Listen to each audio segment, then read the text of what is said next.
Caros irmãos e amigos, boa noite a todos. Sejam bem-vindos à nossa associação e em nome da União Espírita da Região Porto, nós queremos agradecer a vossa presença, mas queremos agradecer sobretudo a presença do nosso irmão e amigo Haroldo Dutra Dias, agradecer ao nosso companheiro Alexandre pelo facto de ter agendado a vinda do nosso irmão Haroldo à região Norte, à região Porto, onde nos dá a oportunidade de o conhecermos pessoalmente, principalmente aqui no Norte. Nós conhecemos, é subejamente conhecido pela internet, mas nada que nós podemos colocar a mão e dar-lhe um abraço, é uma maravilha. E então estamos imensamente gratos e em nome da União Espírita da região Porto, muito obrigado, Haroldo, muito obrigado, Alexandre, o facto de nos ter proporcionado estes momentos que são de grande emoção. Queridos amigos, queridos confrades espíritas, que Jesus nos abençoe. É com imensa alegria, com imenso júbilo, que trazemos o abraço fraterno da nossa instituição, do nosso lar, em Aveiro. Desde os artigos que começaram a aparecer no Reformador, falando-nos de Jesus, falando-nos das parábolas, recontando cenas do cotidiano do Cristo, começou a chamar a atenção o palestrante da noite. De alguma forma, à distância, fomos acompanhando o seu percurso. Juiz, como todos chamam, incansável palestrante, correndo o mundo e colocando a tónica no cristianismo redivivo, voltando a fazer um apelo para olharmos Emmanuel e as mensagens psicografadas pelo Chico num prisma, numa angulação que ainda não havíamos visto. Nós, que conhecemos o Evangelho segundo o Espiritismo e observamos a primeira mensagem assinada por um Espírito judeu. É essa abertura que tem-nos dado muitas reflexões para a noite de hoje. A reflexão sobre o último título, o último livro, Gênesis. Com a palavra, Haroldo Dutra Dias. Caros irmãos e irmãs de Portugal, é uma alegria tão profunda, uma verdadeira felicidade poder atender a esse convite feito pela União Espírita da região Porto, na pessoa do nosso amigo e irmão Alexandre. E quando eu aqui adentrei, pelas conversas que tivemos no carro,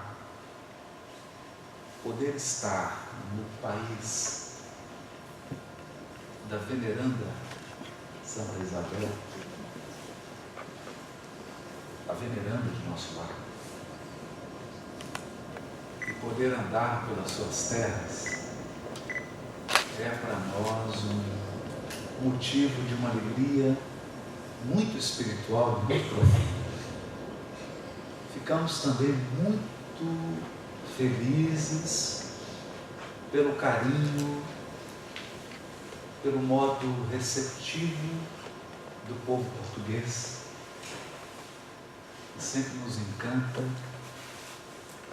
e sempre tem uma maneira muito especial de receber a todos. Me sinto muito feliz de estar aqui.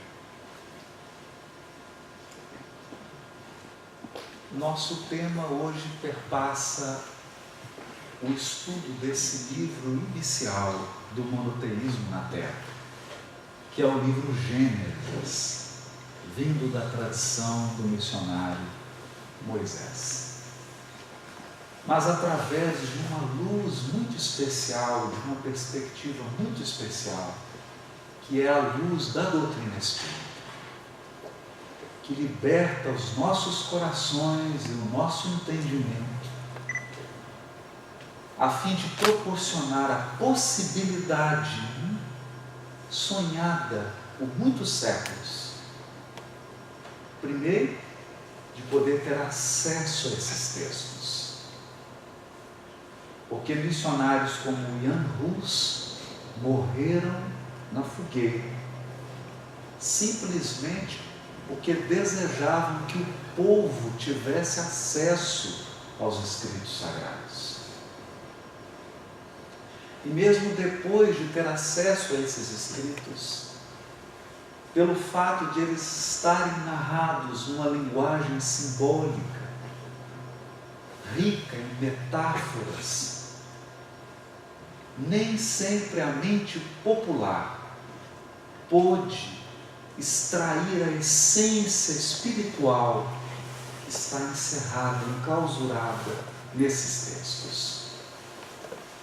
Mas graças à boa vontade, à caridade dos espíritos superiores, que pelas mãos de Allan Kardec tiveram seus ensinos codificados e sistematizados, hoje nós podemos ler com clareza, com uma clareza nunca antes atingida, porque com o auxílio dos princípios espíritas podemos adentrar nesses textos e retirar o espírito da letra, o pão espiritual para as nossas almas sedentas de consolo e de esclarecimento. Almas sedentas do alimento capaz de sustentá-las na jornada espiritual do próprio aperfeiçoamento íntimo. Dizem que o povo é retratado na sua literatura. E qual de nós poderá abrir as poesias de um Fernando Pessoa e não sentirá a alma do povo português? A literatura é capaz de evocar a alma de um povo. E não foi de outro modo na Grécia Antiga. Todos os monumentos, toda a arquitetura, toda a cultura do povo grego retirou a sua vitalidade do poeta Homero e de Hesíodo. O trabalho dos dias, a teogonia de Hesíodo, apresentou ao mundo os deuses gregos.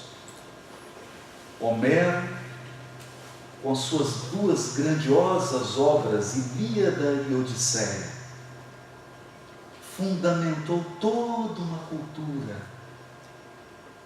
que encantou e influenciou o Império Romano, a ponto de podermos dizer, sem medo de errar, que o mundo ocidental está alicerçado nessas três grandiosas obras: Teogonia, Ilíada e Odisseia.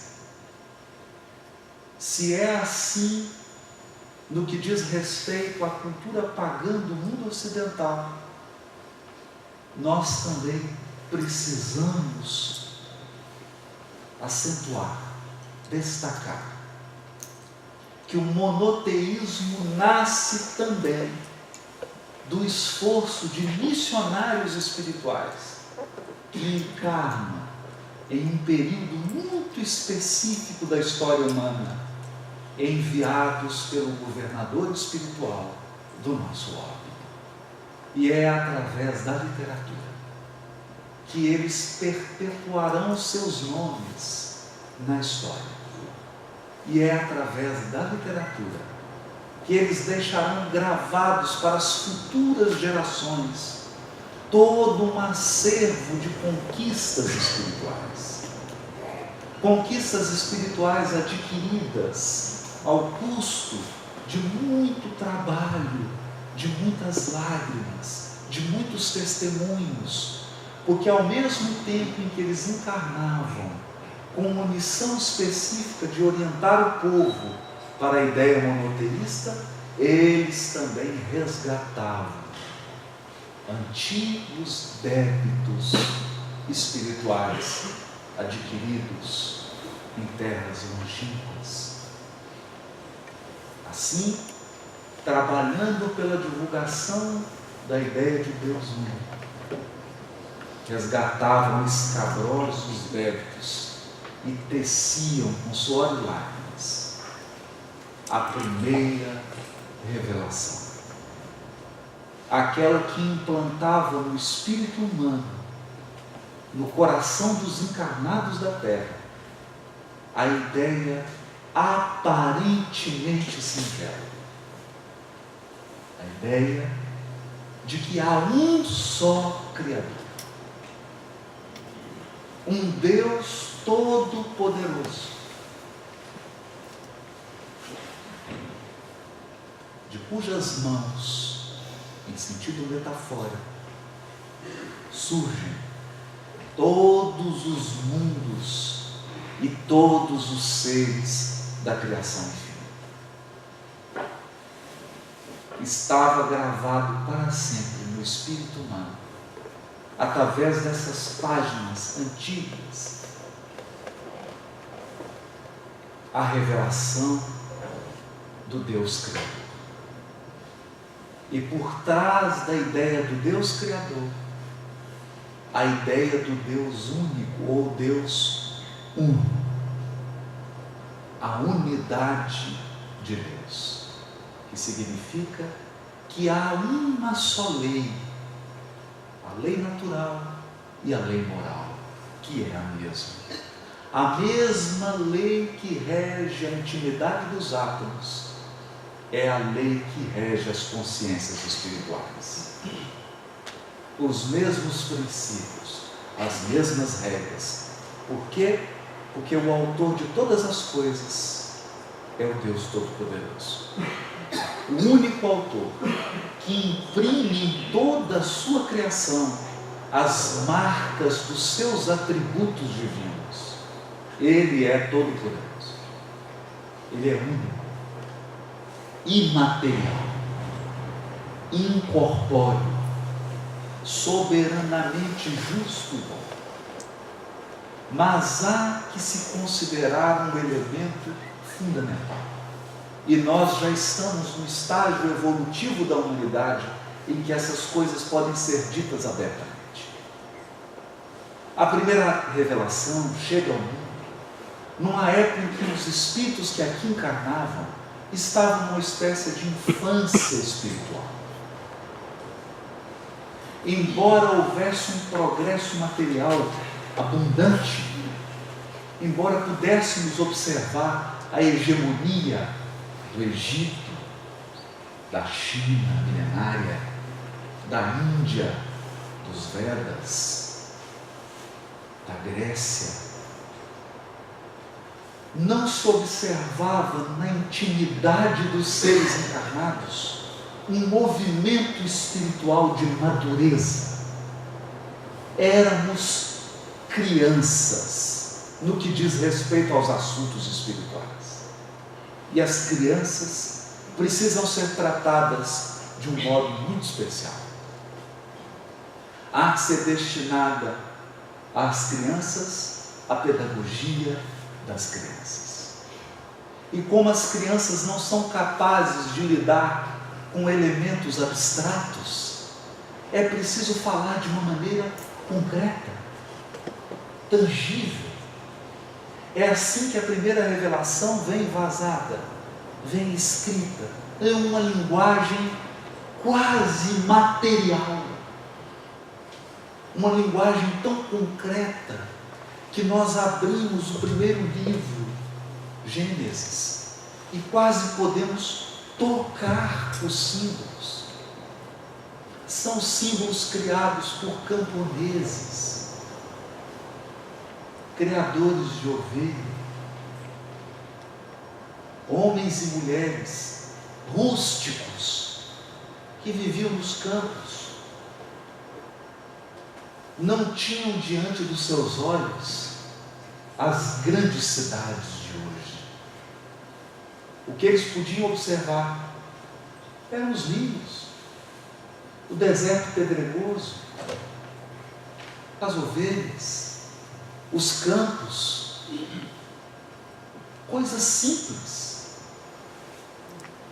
E desses elementos materiais e rústicos, construíram todo um conjunto de percepções. Hoje, iluminados pela doutrina espírita, nós sabemos que esses escritores, que esses missionários tinham percepções do mundo espiritual.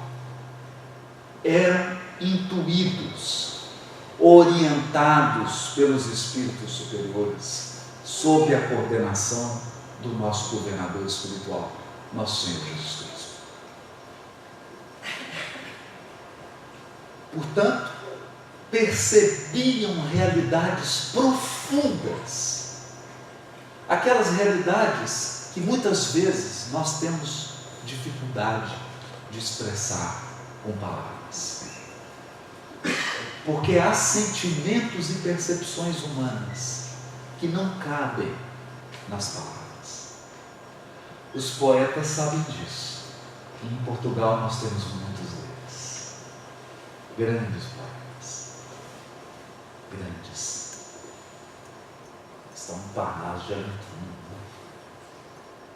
voltaram do mundo espiritual para nos dizer que a vida prossegue para além do sepulcro, que a morte não existe, que vale a pena amar, que a nossa vida não se restringe ao corpo físico, que há muito mais coisas entre o céu e a terra do que eles confiam na nossa vã filosofia.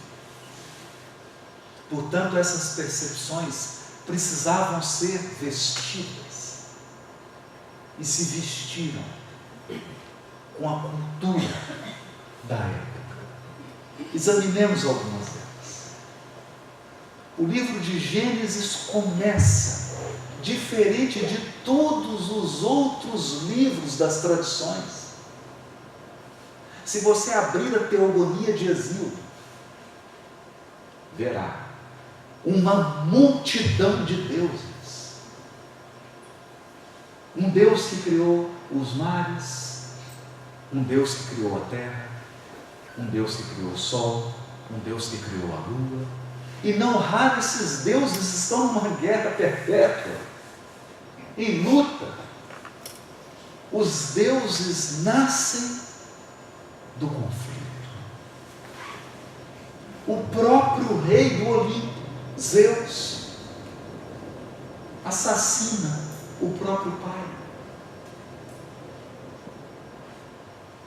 A história dos deuses pagãos é um misto de horror e guerra. Mas o livro do monoteísmo, o livro que nasce da inspiração espiritual superior, começa com o Deus único, que não luta com ninguém, que não briga com ninguém, simplesmente fala, simplesmente diz: haja luz. E com a sua palavra, na poesia do livro de Moisés, o que é uma poesia? E deve ser lido como uma poesia. O livro Gênesis deve ser lido como se lê Fernando Pessoa, como se lê Antero de Quental. como poesia. Então, pela palavra do Deus Todo-Poderoso, surge as estrelas, o sol, a lua, a terra, os mares, pela palavra. Basta que o Criador fale e o mundo passa a existir. E então, naquele símbolo tecido com as impressões e com a sensibilidade daqueles camponeses poetas,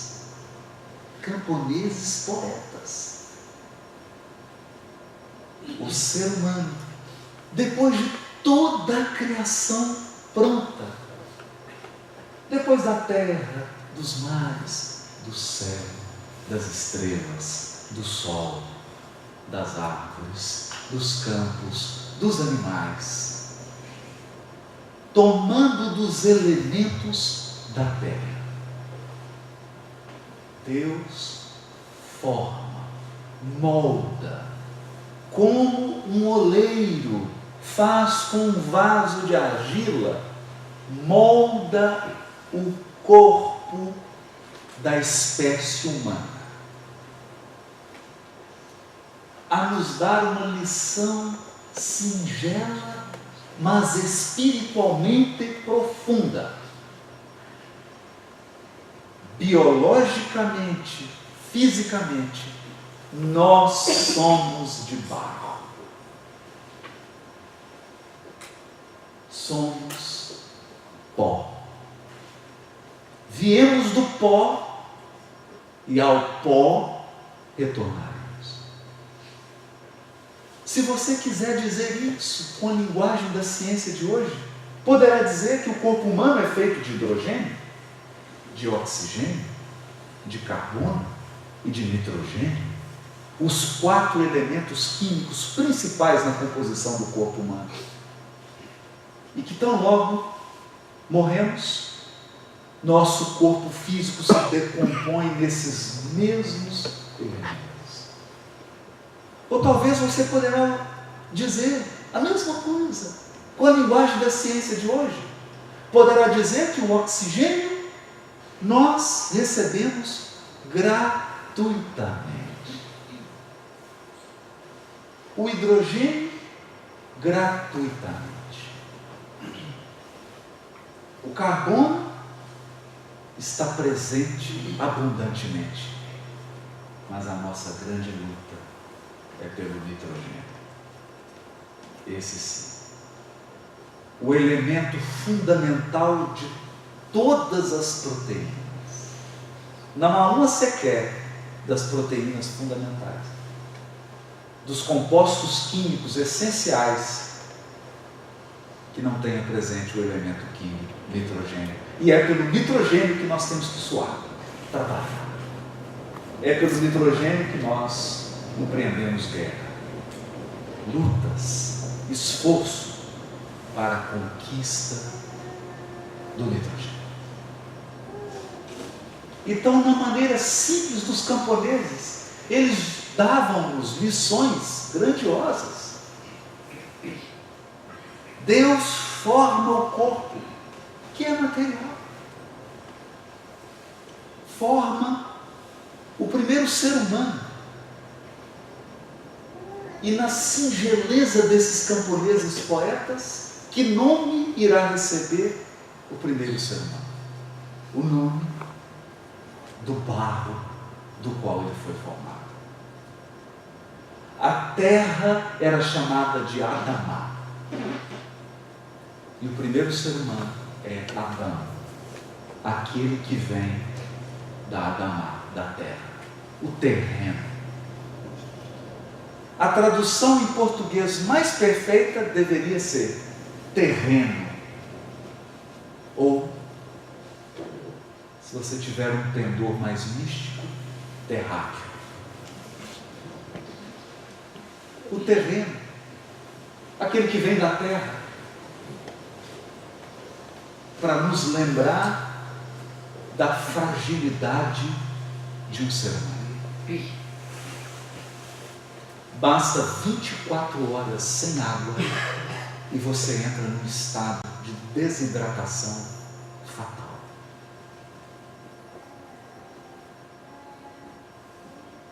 Basta uma singela infecção e você pode fazer a grande viagem para o mundo espiritual. O nosso corpo é uma argila. Maravilhoso, bem moldado, obra-prima, mas frágil como o barro. Todas essas coisas Deus formou com a sua palavra. Mas na linguagem dos camponeses poetas, Deus toma essa forma de barro e sopra nas narinas dessa forma, e ao soprar, essa forma toma vida. O símbolo parece simples. Por que Deus criou o sol com a palavra, a luz com a palavra, os mares com a palavra? Mas ao criar o Espírito, soprou.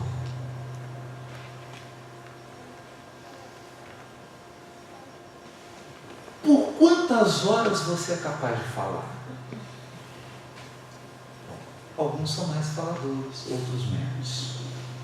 Alguns são capazes de falar por 24 horas, sem parar. Outros, por 2 horas, 4 horas.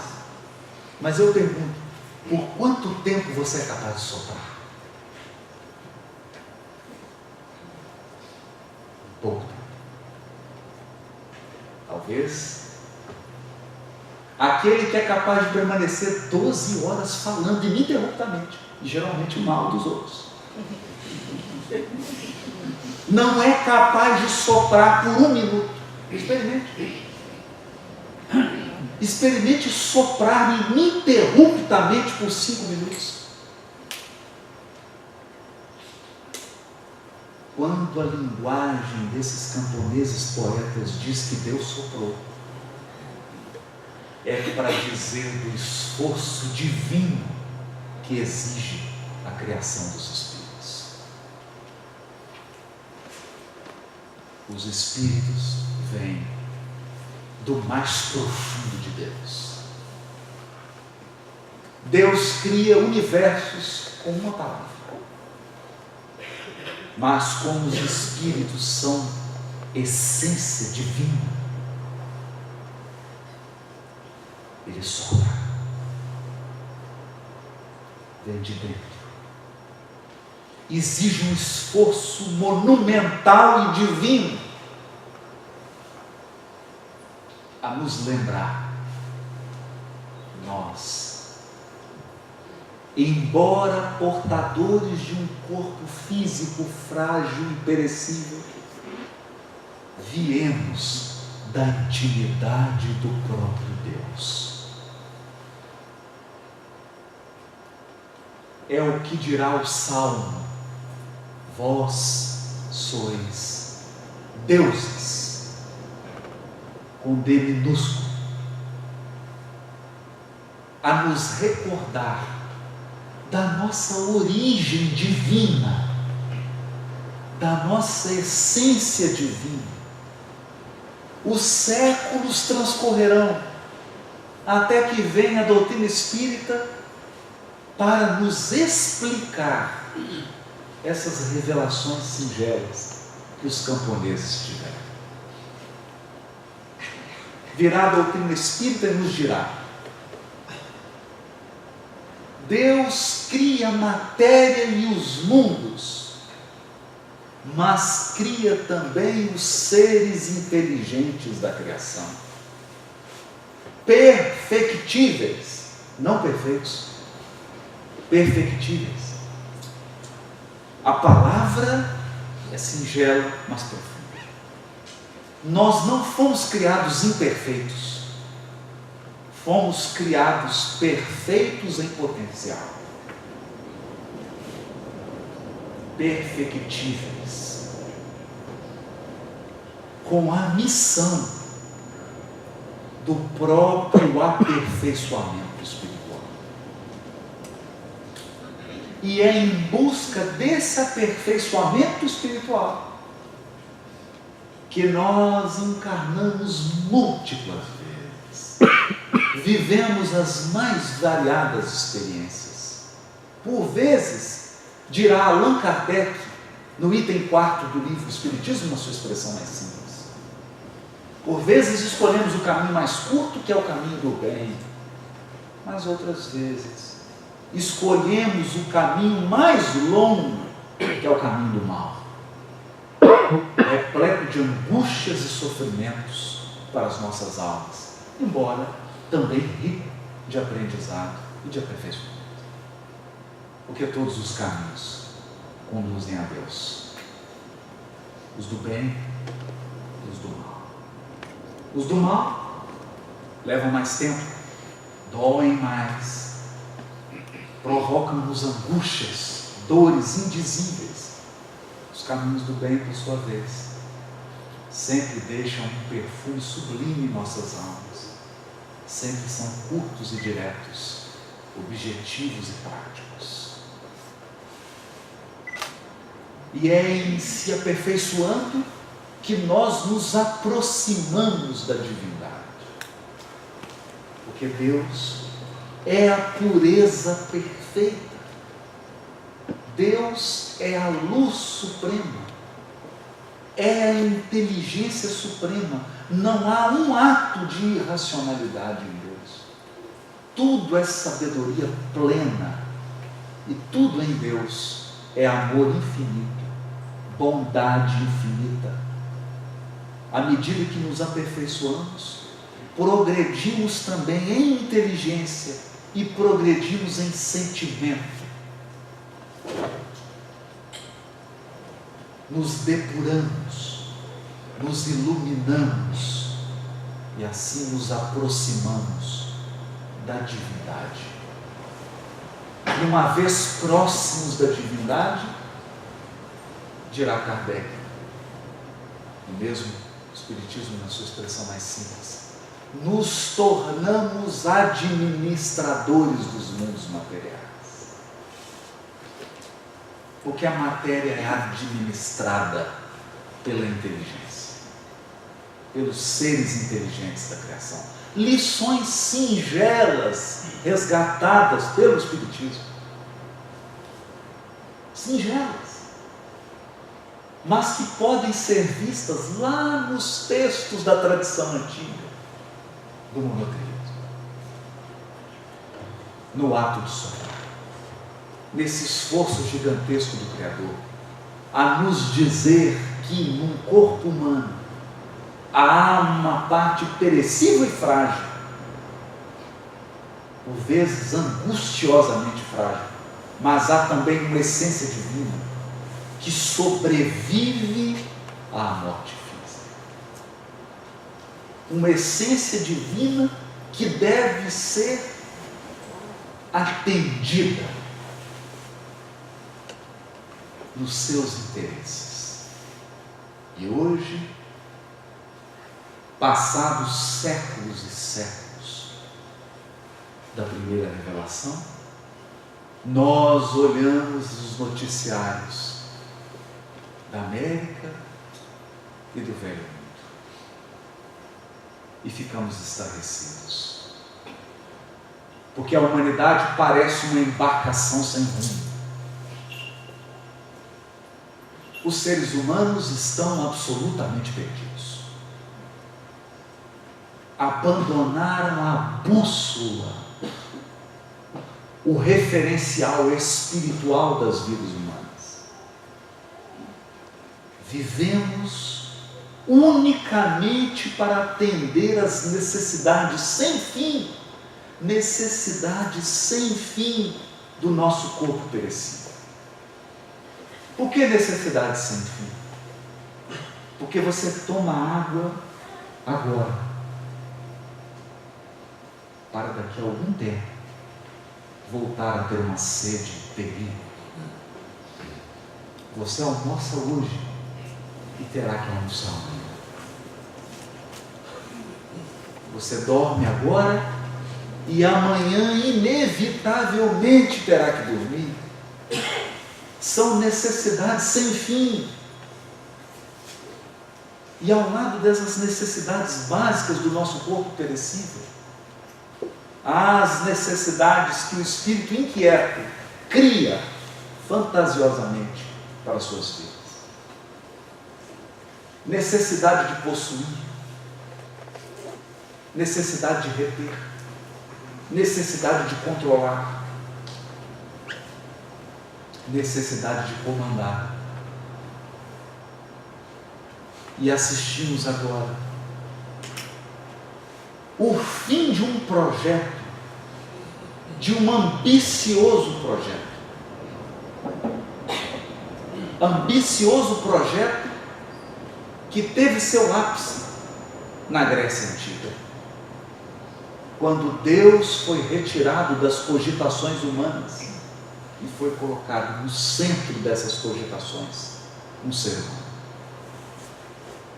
E o ser humano passou a ser a medida de todas as coisas.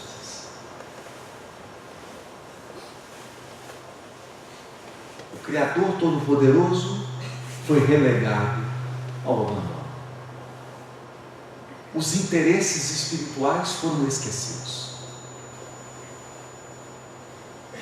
E nós resolvemos adotar como parâmetro o homem, medida de todas as coisas. Olha para a civilização de hoje. Que tipo de medida um ser humano é capaz de oferecer? São tantos interesses, são tantas necessidades, são tantas culturas diferentes, são tantos modos de pensar diferentes, são tantos interesses inconfessáveis, provocando conflitos, atentados, mortes, guerras, sem falar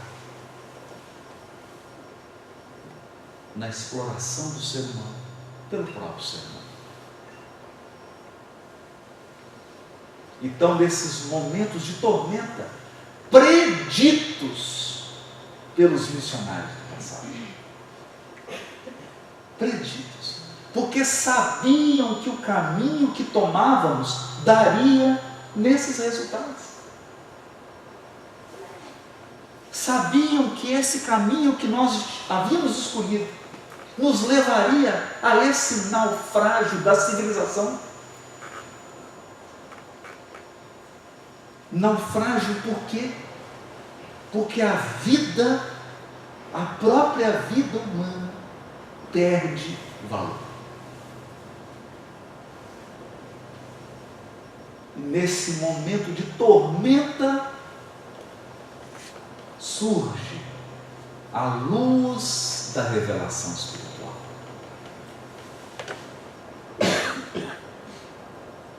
A luz da revelação espiritual que está traduzida nesses textos, mas que foi vivida pelo guia e modelo da humanidade.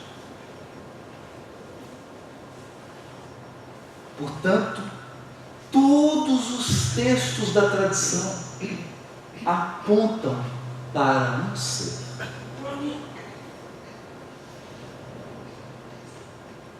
Para uma consciência. Deus nos cria ignorantes, sem nenhuma ciência do mundo material e do mundo moral.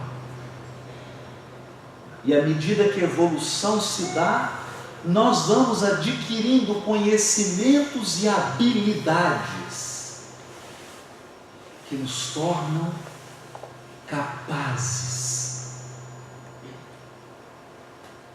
Mas Deus também nos cria simples, sem nenhuma experiência, quer seja do bem, quer seja do mal. E à medida que evoluímos, vamos aprendendo, ao custo de suor e lágrimas, o que é o bem e o que é o mal. Porque ao provocarmos o mal no destino do nosso semelhante, o mal retorna para o nosso destino com função pedagógica, a fim de nos ensinar que a dor do próximo é também a nossa dor. Que causar sofrimento ao semelhante é o mesmo que provocar sofrimento em nós mesmos.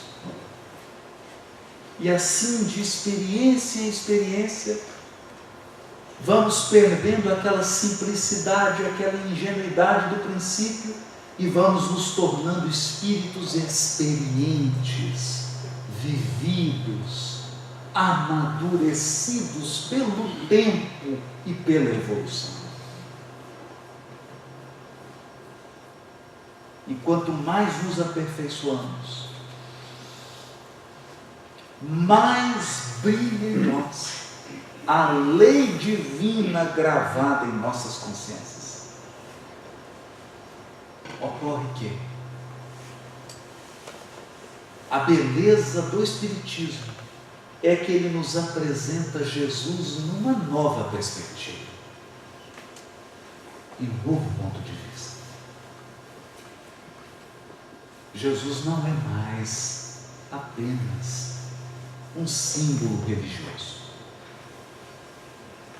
Não é mais uma figura para ser apenas adorada.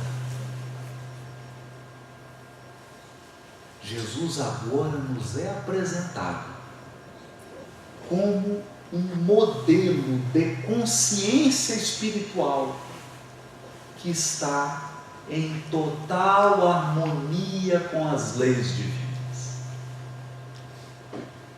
Quis Deus, na sua sabedoria infinita, não mais enviar livros, enviou-nos uma consciência, um ser integral, completo, para que nós pudéssemos vê-lo, para que nós pudéssemos contemplá-lo, para que nós pudéssemos percebê-lo pela inteligência e pelo coração, sentindo o que é uma consciência integrada dos seus potenciais divinos. Agora é possível olhar para Jesus como a síntese do nosso futuro. Do nosso futuro. Ele é o nosso destino. Espiritualmente falando, nós estamos numa jornada que nos conduzirá indiscutivelmente aos padrões do Cristo de Deus. Quanto mais nós evoluirmos, quanto mais avançarmos espiritualmente, mais brilhará o padrão do Cristo em nós. Por quê? Porque os potenciais divinos que estão desabrochados nele estão em nós. É como você olhar para uma videira do Douro, repleta de castas preciosas, e olhar para uma muda de videira. Qual a diferença? Apenas o tempo e o cuidado. Você olha para uma muda de videira e sabe que é destino dela transformar-se numa videira frondosa e repleta de cascas raras, que darão o melhor vinho. Portanto, nós olhamos para todos os encarnados e vemos neles mudas de videira, que com o tempo, o crescimento e o cuidado se tornarão videiras maravilhosas. Por quê? Porque somos videiras. Com o tempo, nós não daremos laranja, nem limão. Alguns estão dando limão agora, um pouquinho azedos, mas daremos uva, porque essa é nossa essência. Portanto, os Espíritos dizem: Cristo é nosso futuro. Ele é nosso futuro. Irremediavelmente, quanto mais passar o tempo, mais nós nos tornaremos semelhantes a Jesus. Essa é uma verdade. Por isso ele é modelo. É nosso destino. Nós fomos criados essência divina, e a nossa essência vai brilhar, ela vai se manifestar, ela vai eclodir, mais dia menos dia, porque o livre-arbítrio nos dá a capacidade de atrasar a evolução, mas jamais de impedi-la. A evolução é um determinismo divino. Você vai evoluir de bom humor ou de mau humor, de cara fechada ou sorrindo. Terá que evoluir, não é opção. E o Cristo sabe disso. Por isso, se você abrir as páginas do Evangelho segundo o Espiritismo, no capítulo Cristo Consolador, poderá ler a página ditada pelo Espírito Verdade, em que ele diz assim: eu, jardineiro divino, cultivo as vossas almas no silêncio dos vossos pensamentos.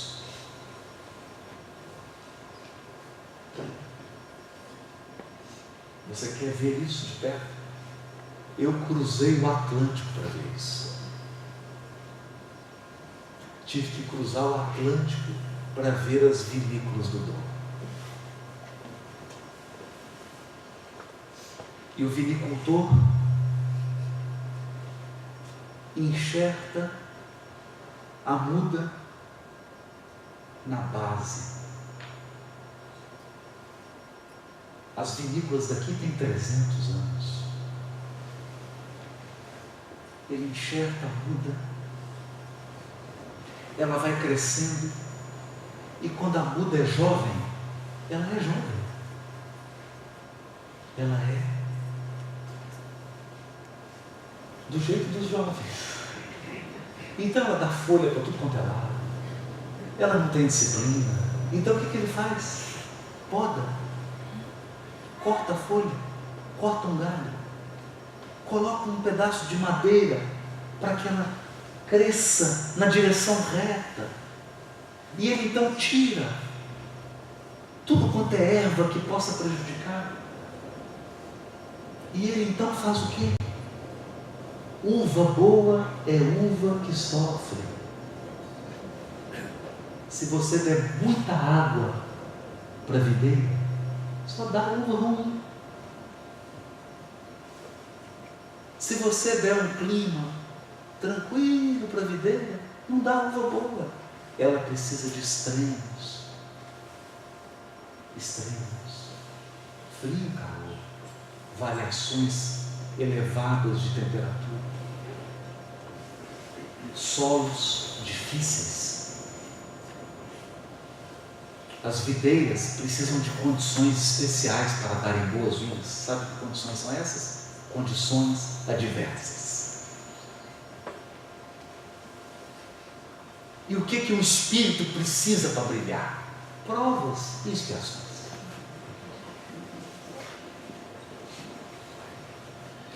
Provas e expiações. Se você deixar o ser humano só com condições boas, ele não dá nenhuma uva boa. Mas então, quando ele é submetido a diferenças de temperatura, a um solo ingrato, a pouca água, à solidão, ao medo, ao esforço, ao suor, às perdas, às lágrimas, às dores, então ele produz as uvas mais espetaculares e começa a cumprir seu destino. Aqueles camponeses já sabiam disso. Não foi por outra razão que Jesus disse assim: eu sou a videira verdadeira. Ele só não disse assim do douro. Isso não está lá. Não está lá. Senão nós vamos criar umas brigas com as outras vinícolas espalhadas pelo mundo. Mas ele disse: eu sou a videira verdadeira e meu pai é o lavrador.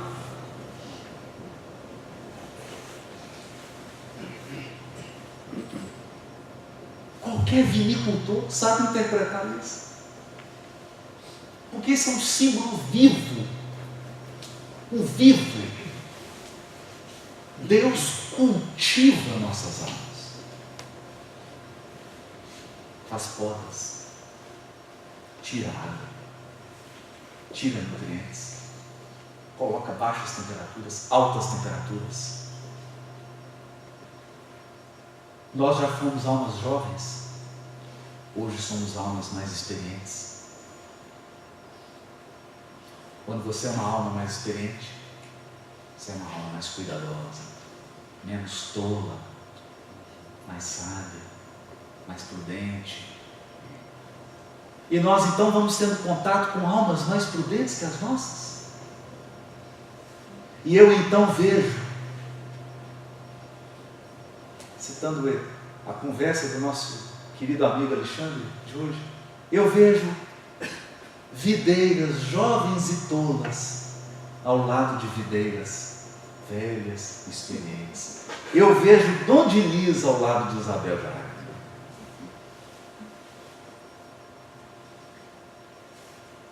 É que Deus mistura.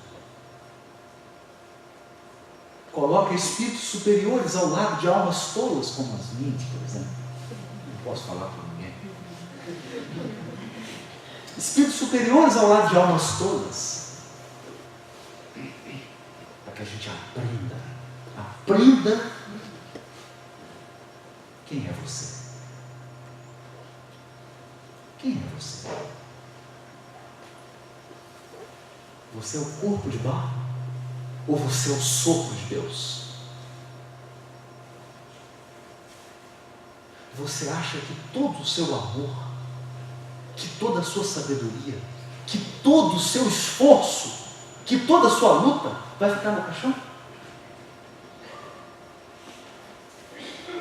Não. Não. O túmulo é uma porta que se abre para experiências mais grandiosas.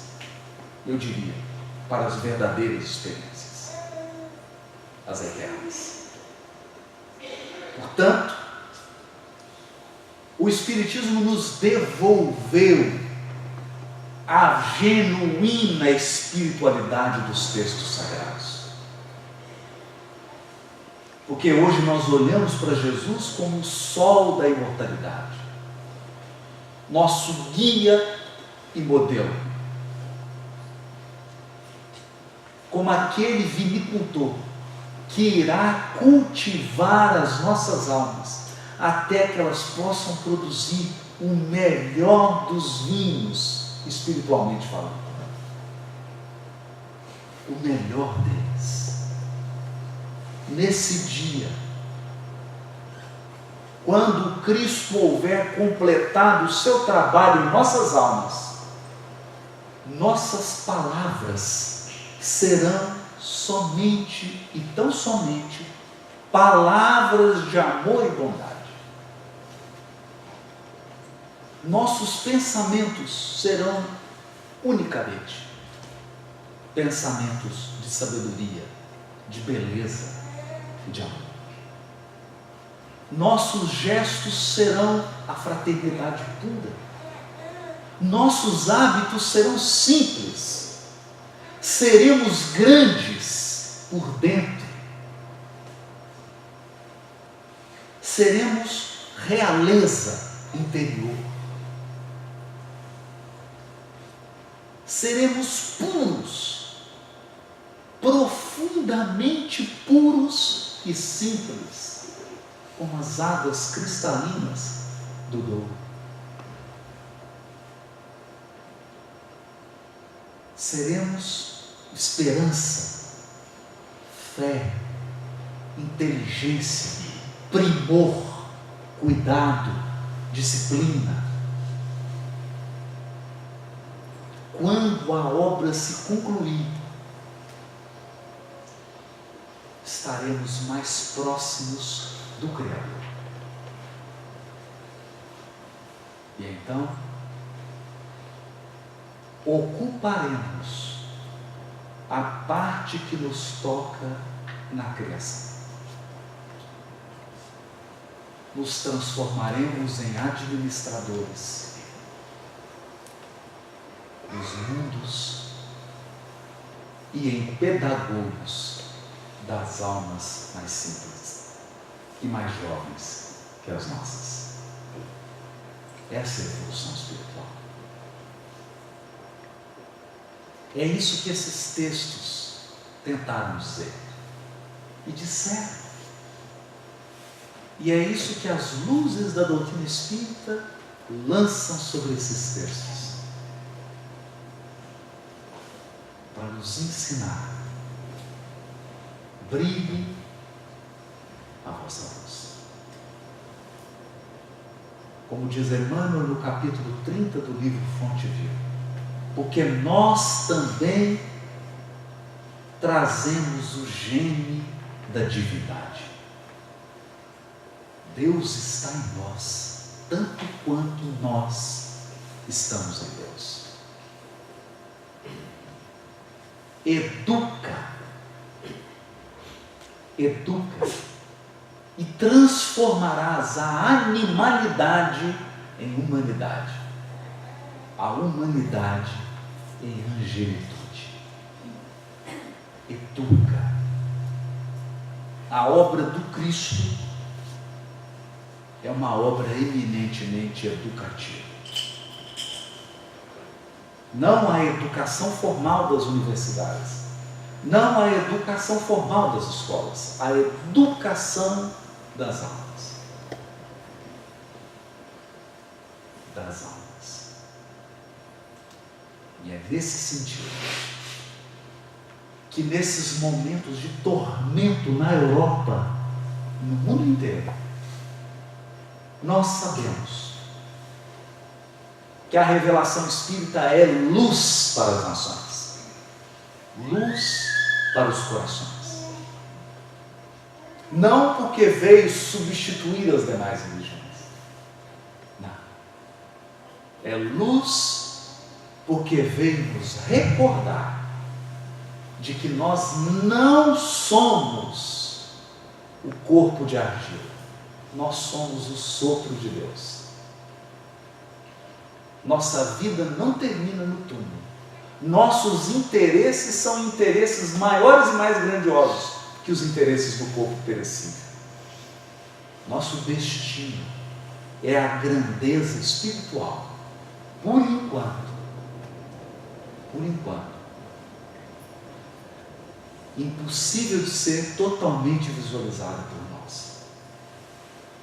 O que nos aguarda é a felicidade suprema, felicidade tecida no amor e na sabedoria. E para isso, nós temos um guia. Nós temos alguém que conhece o roteiro, que conhece o caminho, que conhece os perigos da estrada, que conhece todas as adversidades da estrada, todas as emboscadas da estrada. Ocorre que as ovelhas morrem, não porque o pastor as conduz mal, elas morrem quando se desgarram do cajado. É preciso espiritualmente reconhecer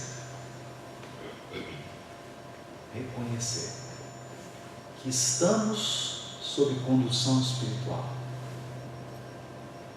E como nos diz Alcino no livro Renúncia, a alma é dotada de estranhos poderes. Estranhos poderes. Nós pressentimos. Nós sentimos. Nós sabemos quando há algo para acontecer. Nós sabemos quando os nossos pés trilham por caminhos que não são os melhores. Nós sabemos quando estamos sob inspiração. Sabemos quando estamos conduzidos. Sabemos também quando sofremos interferências. A alma é dotada de percepções que extrapolam os 5 sentidos. É hora do mundo acordar. É hora da humanidade acordar para os seus potenciais espirituais e começar a utilizá-los. É hora de reconhecermos que acima das misérias humanas está o mundo espiritual, que antecede o mundo material, que não depende dele e que sobrevive a ele. Com estas luzes grandiosas, todos nós aqui poderemos empreender a nossa marcha evolutiva, a nossa peregrinação em paz. Não sem lutas, não sem dores, mas em paz. Em paz. Muito obrigado, meus irmãos. Que Jesus possa amparar o coração de cada um aqui, as nossas famílias, os nossos entes queridos, e possa acordar em nós nossas memórias espirituais, a fim de que nós nos recordemos de quem verdadeiramente somos. Muito obrigado.